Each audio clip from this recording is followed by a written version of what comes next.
Hello everyone.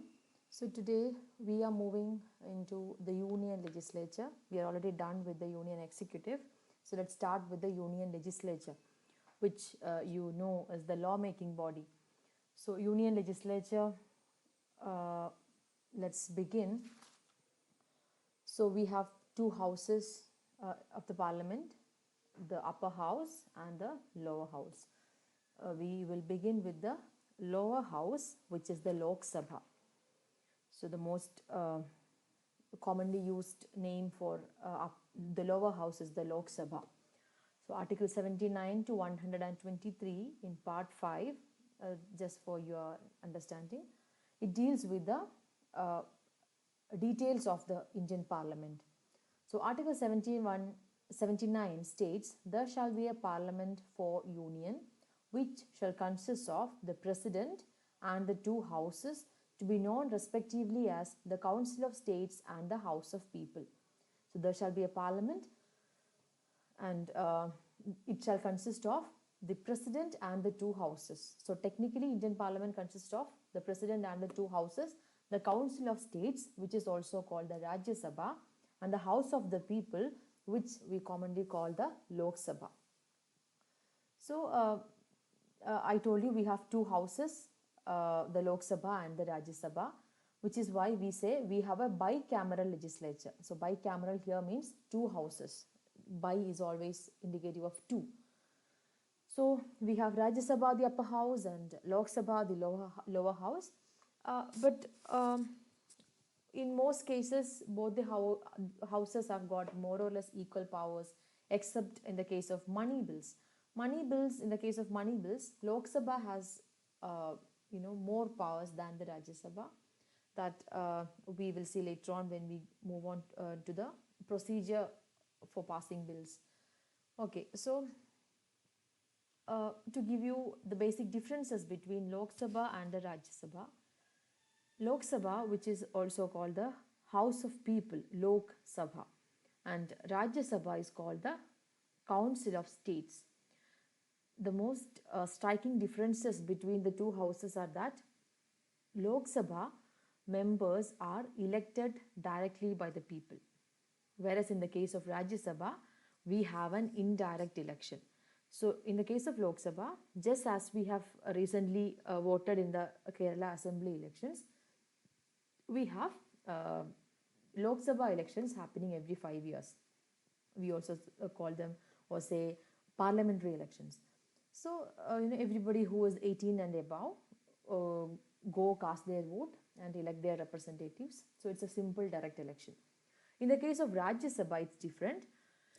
In the case of Rajya Sabha, MLAs of these states elect the Rajya Sabha MPs, and not the people directly.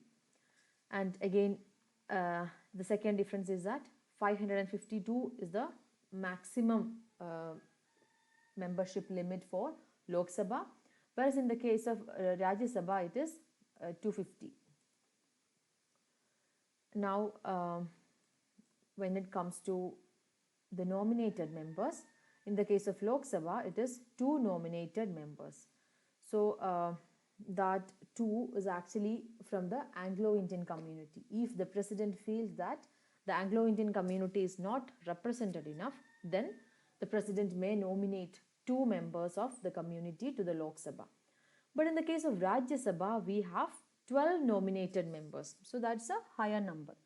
So you have seen how celebrities, sports persons, or film stars, or people from other backgrounds, popular backgrounds, how they become part of the Rajya Sabha is through this provision that the president can nominate 12 members to the Rajya Sabha, whereas in the case of Lok Sabha, it is only two, and that two should be from the Anglo-Indian community.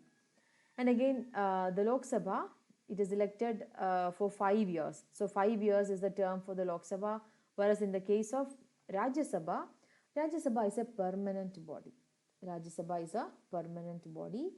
We will see the term of the members when we see the Rajya Sabha separately. Now, Lok Sabha is presided by the Speaker, whereas Rajya Sabha is presided by the Vice President. I told you Vice President is the ex officio chairman of the Rajya Sabha. Now, to be qualified as a Lok Sabha member, you have to have at least 25 years of age. But in the case of Rajya Sabha, it is 30 years. Then Lok Sabha may be dissolved anytime. The President has the power to dissolve the Lok Sabha anytime, maybe on the recommendation of the President, or maybe on the passage of a no confidence motion. But Rajya Sabha is a permanent body. And Lok Sabha has got more financial powers than the Rajya Sabha. Then in the case of Lok Sabha, I told you it has a term of 5 years. So every 5 years you have a new Lok Sabha, new people, new MPs coming to power. But in the case of Rajya Sabha, I told you it's 6 years, which means that 1/3 members of the Rajya Sabha retire every 2 years. So every 2 years, 1/3 members retire. So in such a way that each of them gets 6-year term. Now, Lok Sabha is also called the lower house. You call upper house the Rajya Sabha. Then Lok Sabha is also the house of power, because they have more, slightly more powers than the Rajya Sabha.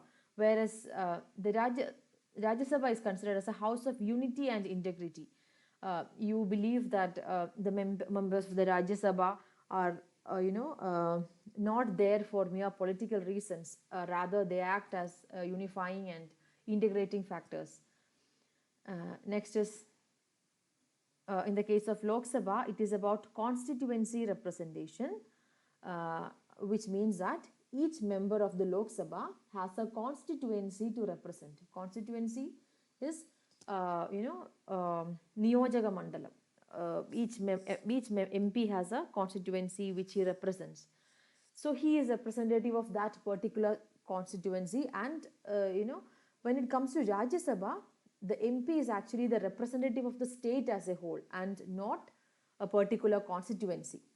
So that's the difference between Lok Sabha and Rajya Sabha. Now moving on, the lower house of the parliament, or the Lok Sabha, which is also called the House of the People, or the Popular Chamber, or the First Chamber, House of Representatives, or House of People, People's House.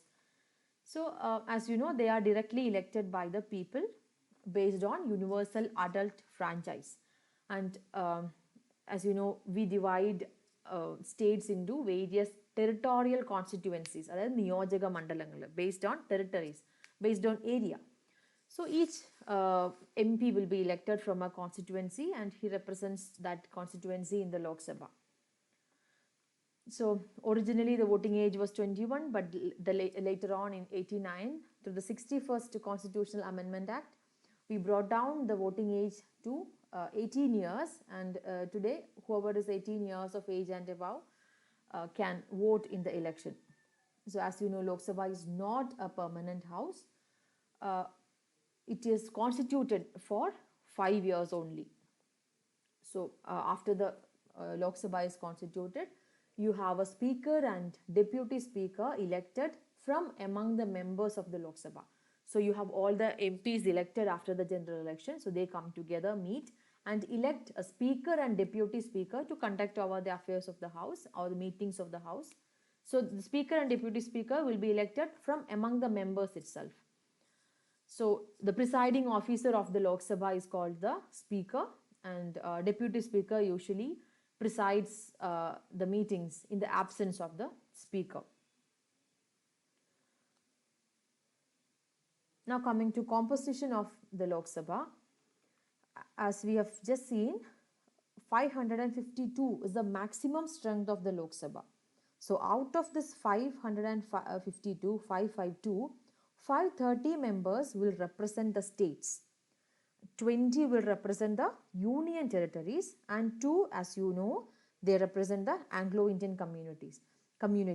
So these two, it's not a must that every Lok Sabha will have these 2 Anglo-Indian members. It is included, or they are nominated only when the president feels the need. And recently I'd seen in news that there was a proposal to do away with this provision of nominating Anglo-Indian members. Anyway, so 552 is the maximum membership of the Lok Sabha.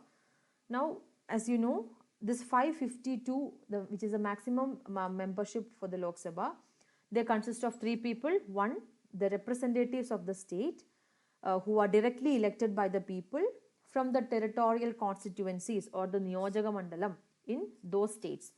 So election, as you know, is based on a universal adult franchise, and the next category, there are 20 MPs in the Lok Sabha who represent the union territories.